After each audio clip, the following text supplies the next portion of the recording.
पिछले क्लास में हम लोगों ने प्रोडक्ट ऑफ मैट्रिसेस यानी दो मैट्रिक्स का गुना हम लोग निकाले थे। Product of two matrices, how to find product of two matrices, दो मैट्रिक्स को कैसे हम लोग गुना करते हैं, पिछले क्लास में हम लोगों ने सीखा था। और उसके साथ ही हम लोगों ने कुछ क्वेश्चंस भी किया, लेकिन आज फिर एक बार देख लेते हैं कि प्रोडक्ट ऑफ मैट्रिसेस कैसे निकाले थे। सिर्फ थोड़ा सा अंश देखेंगे, फिर हम लोग आगे बढ़ेंगे और आज क्लास में हम लोग पढ़ेंगे properties of product of matrices, यानी प्रोडक्ट ऑफ मैट्रिसेस का प्रॉपर्टीज क्या क्या होता है वो सब जानेंगे। तो देखते हैं, पिछले क्लास में हम लोगों ने पढ़ा product of two matrices.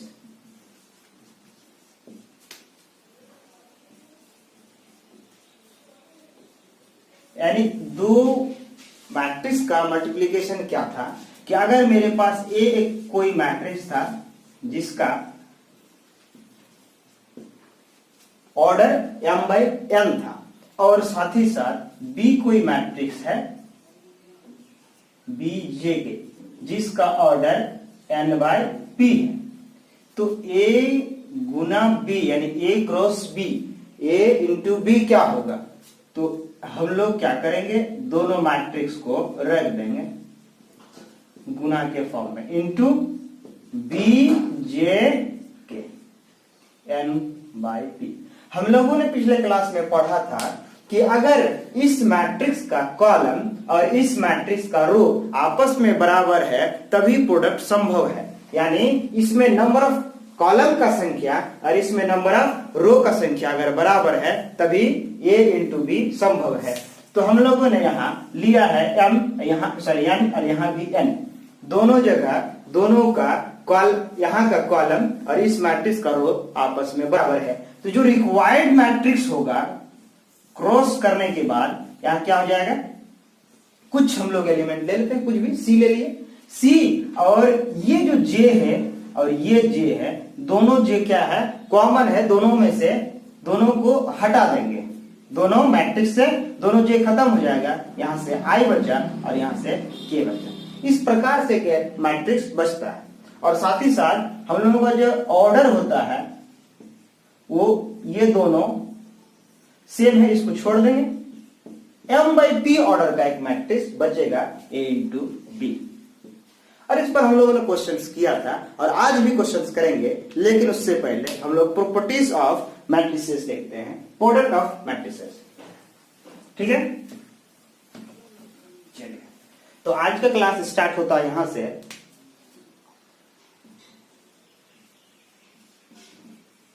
Properties of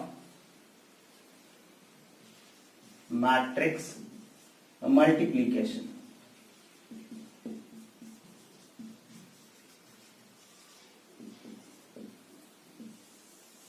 properties of matrix multiplication यानी गुना में कौन कौन सा लॉ, कौन कौन सा नियम इसमें होल्ड करता है, इसमें लागू होता है, वो सब चीज देखेंगे। सबसे पहला आता है इसमें प्रॉपर्टी में, पहला प्रॉपर्टी आता है एसोसिएटिव लॉ।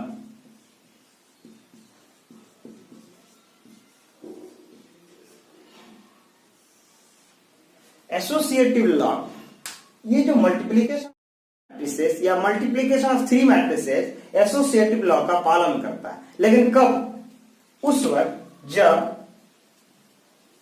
ए और बी पहले एग्जिस्ट करता है फिर सी एग्जिस्ट करता है, इन दोनों को गुना करने के बाद फिर सी के साथ गुना करें तो इस तरह से एग्जिस्ट करे, यदि अगर एग्जिस्ट ना करे तो फिर होल्ड ही नहीं करेगा, मल्टीप्लिकेशन ही नहीं होगा। साथ ही साथ अगर ए है और बी सी पहले एग्जिस्ट करता है, बीसी एग्जिस्ट करता है, फिर बीसी गुना निकलने के बाद, गुना करने के बाद जो रिक्वायर्ड मैट्रिक्स बचेगा फिर ए से उसको मल्टीप्लाई करेंगे और मल्टीप्लाई करने के बाद जो निकलेगा मैट्रिक्स, रिक्वायर्ड मैट्रिक्स, मान लेते हैं यहाँ ए बी सी डी निकला, तो यहां भी ए बी सी डी निकलेगा। यानी कहने का मतलब यह है कि एसोसिएटिव लॉ का मल्टीप्लिकेशन ऑफ मैट्रिसेस पालन करता है, होल्ड करता है। तो लिखते हैं, लिखना है कि for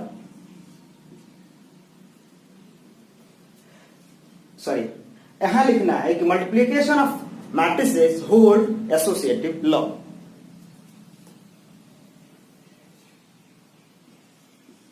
matrix multiplication hold associative law।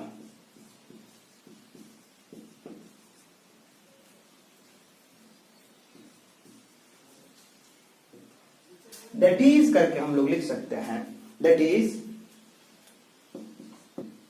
If A, B, C are three matrices,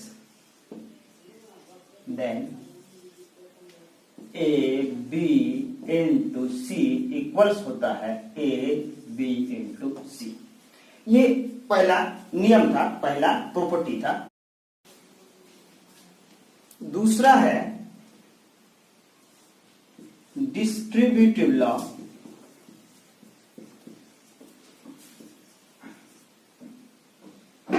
of multiplication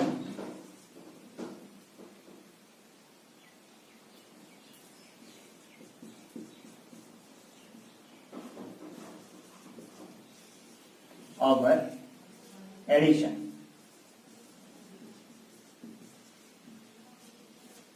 distributive law of multiplication of over addition, माने एडिशन में डिस्ट्रीब्यूटिव लॉ का पालन करता है। कैसे?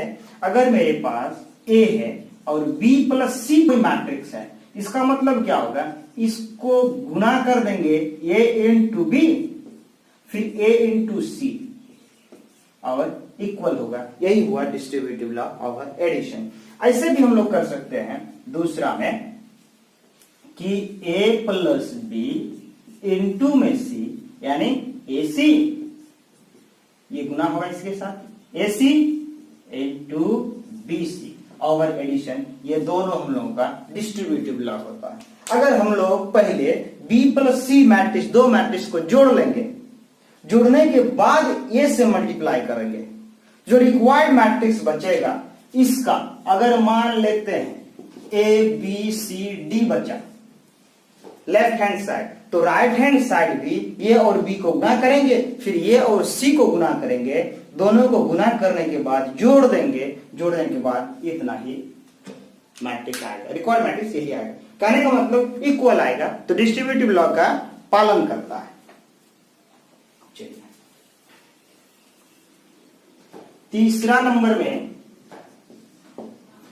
नंबर में existence of multiplication identity.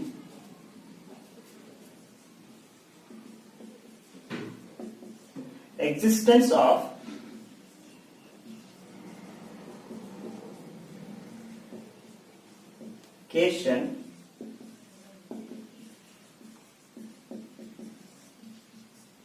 multiplication identity. Existence multiplication identity का पालन करता है। कैसे? अगर मेरे पास A कोई मैट्रिक्स है और I कोई यूनिट मैट्रिक्स है और दोनों का ऑर्डर क्या है, सेम है, तो I कोई यूनिट मैट्रिक्स है और A कोई मैट्रिक्स है, तो कुल मिलाकर इसी को हम लोग कहते हैं एग्जिस्टेंस ऑफ मल्टीप्लिकेशन आइडेंटिटी, है ना? Existence of multiplication of identity. तो हम लोग लिखते हैं बी स्क्वायर मैट्रिक्स ले लेते हैं। क्यों? क्योंकि स्क्वायर मैट्रिक्स यूनिट मैट्रिक्स जब भी लेंगे तो ये को भी हम लोगों को सेम ऑर्डर का स्क्वायर मैट्रिक्स ही लेना होगा। यूनिट मैट्रिक्स बिना स्क्वायर मैट्रिक्स का यूनिट मैट्रिक्स नहीं होता है। यहां पर हम लोग एक स्क्वायर मैट्रिक्स ले लेते हैं, A B R square matrix and I be the identity या फिर unit matrix of same order. तब then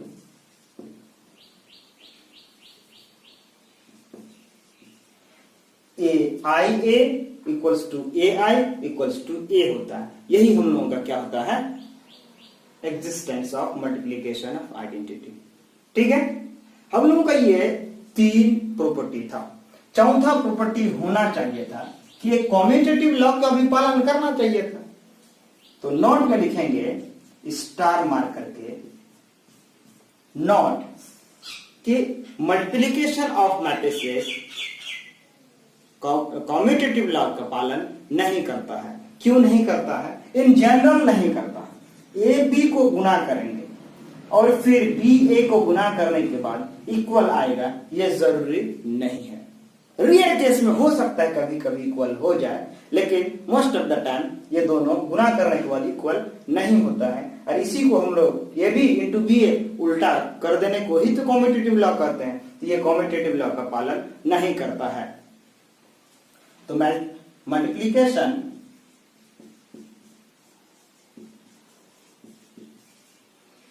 of two matrices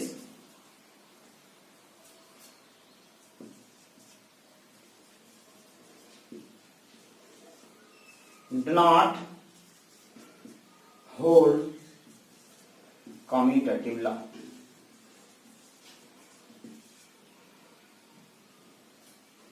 Law in general. Generally ये कॉम्यूटेटिव लॉ का पालन नहीं करता है। That is A B not equal to B A. A B equal to नहीं होता है बी ए का, यानी कॉम्यूटेटिव लॉ का पालन नहीं करता है। ठीक है, तो ये था पहला नियम associative law. A B into C करेंगे या फिर बी सी कर लेंगे, फिर ए से गुना करेंगे तो दोनों बराबर होगा। अब डिस्ट्रीब्यूटिव लॉ का मतलब अगर b प्लस सी पहले कर लेंगे फिर गुना करेंगे इन दोनों को, जो रिक्वायर्ड मैट्रिक्स बचेगा ए के साथ गुना कर देंगे, या फिर ए भी निकालेंगे और ए से निकालेंगे फिर जोड़ देंगे, तो डिस्ट्रीब्यूटिव लॉ का पालन करते हैं, इक्वल हो जाएगा। यहां भी इक्वल होगा और एग्जिस्टेंस ऑफ मल्टीप्लिकेशन आइडेंटिटी ये भी इक्वल होगा। और चौथा नंबर यानी कॉम्यूटेटिव लॉ का multiplication of two matrices do not hold, तो ये जो है कॉम्यूटेटिव लॉ का पालन नहीं करता है। चलिए फिर एग्जांपल लेते हैं, एक एक करके हर वो नियम का एग्जांपल लेंगे, उसके बाद ही हम लोग आगे बढ़ेंगे।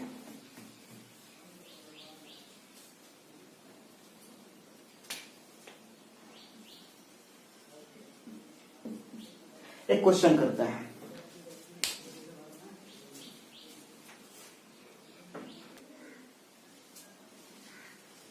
ये आप लोगों के सामने क्वेश्चन है। क्वेश्चन क्या है कि अगर ए कोई मैट्रिक्स दिया है, बी कोई मैट्रिक्स है, तब हमें ए बी और बी ए दोनों निकालना है और साथ ही साथ हमें प्रूफ करना है, दिखाना है ए बी बी ए के बराबर नहीं होता है। ठीक है, तो हम लोग सॉल्व करेंगे, लेकिन उससे पहले एक बात ध्यान से सुनना है कि ये जो चैप्टर है बहुत ज्यादा इंपॉर्टेंट है मैट्रिक्स में। अगर मैट्रिक्स में अगर कोई बच्चा फंसता है तो मल्टीप्लिकेशन ऑफ टू मैट्रिसेस यानी प्रोडक्ट ऑफ टू मैट्रिसेस में गलती कर बैठता है। इसलिए आप थोड़ा ध्यान दें, ईमानदारी के साथ थोड़ा सा 2 मिनट के लिए आप मेरे साथ जुड़े और उसके बाद तब आपको समझ आएगा नहीं सही मायने में ये चैप्टर आगे बहुत इंपॉर्टेंट है। हाँ, आगे भी है कुछ और है, ट्रांसपोज ऑफ मैट्रिसेस है, सिमेट्रिक और स्क्यू सिमेट्रिक ऑफ मैट्रिसेस, तो वो सब चीज तो जब तक हम मल्टीप्लिकेशन ऑफ टू मैट्रिसेस नहीं सीख पाएंगे तो आगे चल के इसको सिमेट्रिक भी नहीं कर पाएंगे, क्योंकि यही बेस, इसी को बेस बनाकर वो सब चीज हम लोग पढ़ेंगे। तो खैर आगे बढ़ते हैं, इसका सॉल्यूशन करते हैं, सॉल्व करते हैं। सबसे पहला चीज, जो भी क्वेश्चन दिया रहेगा, हम लोग चूंकि बोर्ड एग्जाम के लिए अभी से तैयारी करेंगे और बोर्ड एग्जाम सबसे मेन पर्पस मेरा है, कोई भी बोर्ड हो, यूपी बोर्ड, बिहार बोर्ड, आपका महाराष्ट्र, जो भी एनसीईआरटी पूरे भारत में चलता है, एनसीईआरटी का सॉल्यूशन हम लोग करेंगे। साथ ही साथ कोई भी क्वेश्चन अगर आपको नहीं बनता है तो कमेंट बॉक्स में कमेंट करेंगे, मैं सॉल्व करूंगा, चाहे वो आर डी शर्मा का हो, चाहे आर एस अग्रवाल का हो, चाहे के सिन्हा का हो, कोई भी बुक्स का हो, हम सॉल्व करेंगे। लेकिन हम लोग फॉलो करेंगे एनसीईआरटी को, क्योंकि एनसीईआरटी पूरे ऑल ओवर इंडिया में चलता है और एनसीईआरटी को ही फॉलो करता है हर जगह। तो हम लोग बोर्ड को पर्पस मानते हुए क्वेश्चन को सॉल्व करेंगे और जैसा हम लोग सॉल्व करेंगे हूबहू वैसा आपको लिखना है ना। मैं जैसा सॉल्व कर रहा हूं वैसे आपको बोर्ड एग्जाम में लिखना है और मैं ये गारंटी देता हूं कि आपको 100/100 नंबर आएगा अगर आप इस प्रकार से हमें फॉलो करते हैं। तो मुझे फॉलो कीजिए, मैं आपको 100/100 नंबर ला के दिखाऊंगा। और मेरा स्टूडेंट लाया भी है 96 लाया है, 95 लाया है, लेकिन कुछ स्टूडेंट क्या करता है, गलती करवाता है, कभी ऑब्जेक्टिव में कभी सब्जेक्टिव में। तो नंबर ऑफ स्टूडेंट्स जब ज्यादा होगा, जब ढेर सारा स्टूडेंट एक साथ बैठेगा और उनमें से कुछ स्टूडेंट ऐसा होता है जो पढ़ने वाला होता है, तो वो नंबर लाके दिखा देता है। तो आइए सॉल्व करते हैं। हमें ये इंटू बी निकालना है पहले, फिर बी इंटू ए निकालना है। सबसे पहला काम हम लोग गिव एंड दैट कर लेंगे, यानी दिया हुआ है, क्या दिया हुआ है, a equals to 1 minus 2 3 minus 4 2 और 5। अच्छा, आप बता पाएंगे कि कितना ऑर्डर का मैट्रिक्स है? सबसे पहले जब यहां लिखते हैं ये ब्रैकेट में, तो पहला अंक क्या लिखते हैं ये भी आपको मालूम होना चाहिए। पहले जो लिखते हैं इस जगह पर यहां लिखते हैं रो, और दूसरे स्थान पर लिखते हैं कॉलम। तो रो किसे कहते हैं, लाइन को रो कहते हैं, और जो खड़ा खड़ा रहता है उसे कॉलम कहते हैं। एक खड़ा, दो खड़ा, तीन खड़ा, तीन खड़ा तो 3 रो हो जाएगा। अच्छा, तो लाइन कितना है, तो सिर्फ और सिर्फ 2 लाइन है। तो ये ऑर्डर लिखने का तरीका है, ठीक है। और साथ ही दिया हुआ है b इक्वल्स टू 2 3 4 5 2 1। अच्छा, इसमें कितना रो है, तो 3 रो है। कॉलम कितना है, 2 ही कॉलम है, ठीक है। अब हम लोगों को निकालना है क्या है, a इंटू बी। तो नाउ करके लिखेंगे, now a into B equals to, तो पहले a का वैल्यू डालेंगे। a का वैल्यू 1 माइनस 2। अच्छा, एक काम करो, थोड़ा सा इधर जगह जो है सटा के लिखता हूं।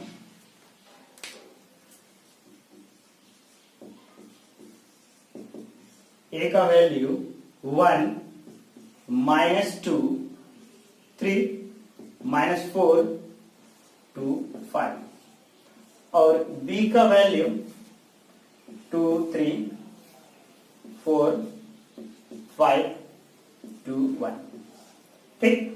अच्छा, ये ऑर्डर कितना का है, 2/3, और ये कितना 3/2। जो रिक्वायर्ड मैट्रिक्स बचेगा, ये दोनों तो कॉमन है, इसको छोड़ देंगे, लिखेंगे क्या, पहला वाला 2 और दूसरा वाला 2, ये 2/2 ऑर्डर का ही मैट्रिक्स बचेगा। तो ध्यान से एक बार हम लोग मल्टीप्लाई करते हैं। हम लोगों ने पिछले क्लास में मल्टीप्लाई किया था कि इस रो को पकड़ना है, सारा एलिमेंट को एक एक करके इस कॉलम के साथ मल्टीप्लाई कर देना है। तो एक एलिमेंट हम लोग का निकलेगा। पहला एलिमेंट के लिए हम लोग इस पूरे रो को इस कॉलम के साथ मल्टीप्लाई करेंगे, तब एक एलिमेंट आएगा, यानी एक ही बात है। पहला एलिमेंट को मल्टीप्लाई करेंगे 2 के साथ, 1 इंटू 2 2, और प्लस देंगे, लेकिन 2 इंटू 4 8, ये माइनस में यहां है 2, इसलिए हम माइनस ले जाना, सॉरी 8।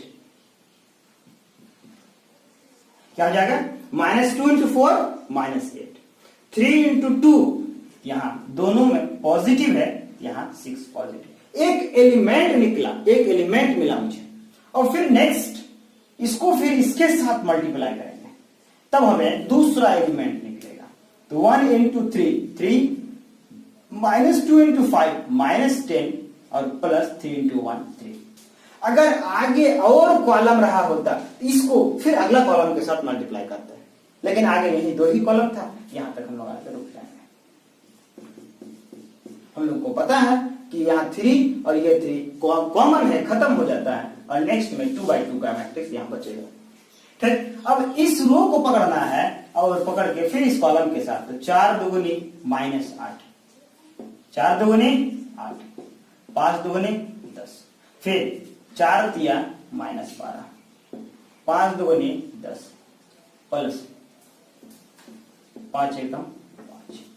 इसको अब जोड़ घटा कर लेंगे, जो बचेगा, यानी माइनस 8 प्लस 8, प्लस 8 माइनस 8 0, 3 3 6, यानी माइनस 4, माइनस 8 प्लस 8 खत्म 10, और यहां पर 15 में 12 गया तो 3।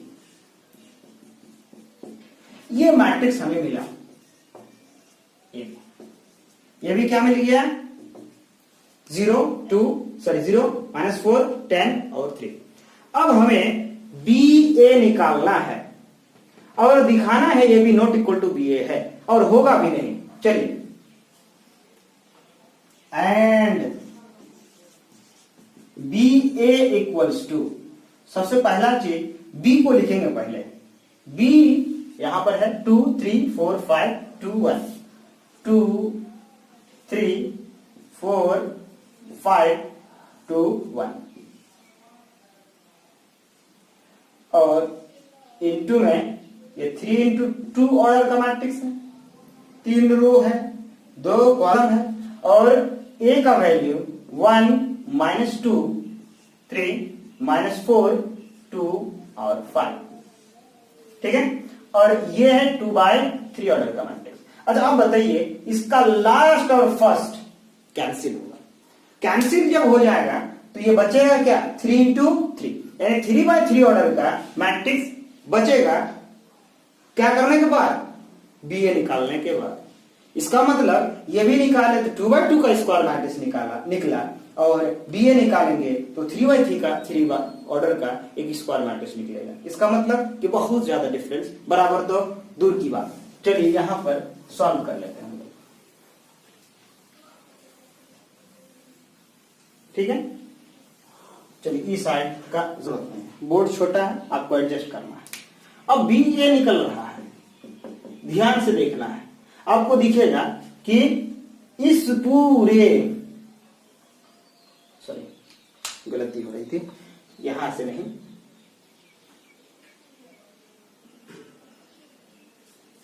इस पूरे रो को इस कॉलम के साथ एक बार करेंगे, फिर इस कॉलम के साथ, फिर इस कॉलम के साथ, ठीक है। तो 2 इंटू 1, चूंकि 3/3 बचेगा 2, फिर 3 इंटू -4 तो -12, एक एलिमेंट हो गया। फिर 2 इंटू 2 तो -4, 3 इंटू 2 3 दूने 6, फिर 2 इंटू 3 3 दूने 6, और फिर 3 इंटू 5 15, ठीक है। 3/3 ऑर्डर का मैट्रिक्स निकलने वाला है। 3 एलिमेंट हो गया, यानी 3 रो होना संभव हो गया। अब कॉलम, सॉरी 3 कॉलम हो गया, अब 3 रो निकलेगा। फिर इस रो के साथ शुरू करेंगे, और सारे एलिमेंट के साथ 4 एकम 4, और 5 चौके 20 माइनस में, फिर 4 दुगुने -8, फिर 5 दुगुने 10, फिर 4 तिया 12 प्लस 5 6 25। अगला एलिमेंट, फिर अगला रो के साथ सारे एलिमेंट को इस तरह से आपको घेरना नहीं है, जब उतारेंगे साफ साफ उतार लेना है। 2 इंटू 1 2, -1 इंटू 4 -4, 2 इंटू 2 -4, 2 इंटू -2 यहां माइनस है, फिर 1 इंटू 2 2, 2 इंटू 3 3, 2 इंटू 3 6, और फिर 1 इंटू 5 तो 5।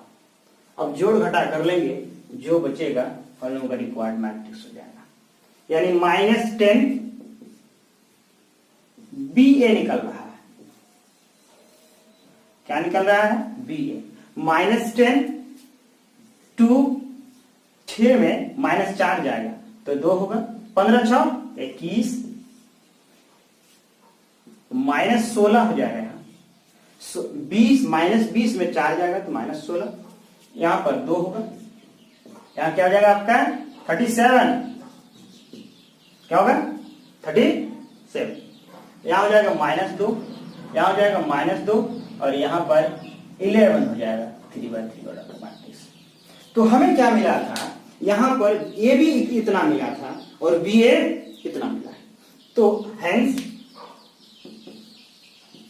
ये दो आंसर, ये तो एक आंसर पहले हुआ, ये आंसर पहले निकला तो वो दूसरा आंसर निकला था। और तीसरा क्वेश्चन में 3 चीज पूछा था कि A B not equal to B A भी दिखाना, तो hence A B not equal to B A, क्योंकि बराबर तो है नहीं।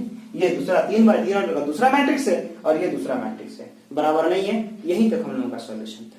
ठीक है, तो अब अगला क्वेश्चन कर रहा हूं, था ध्यान देना।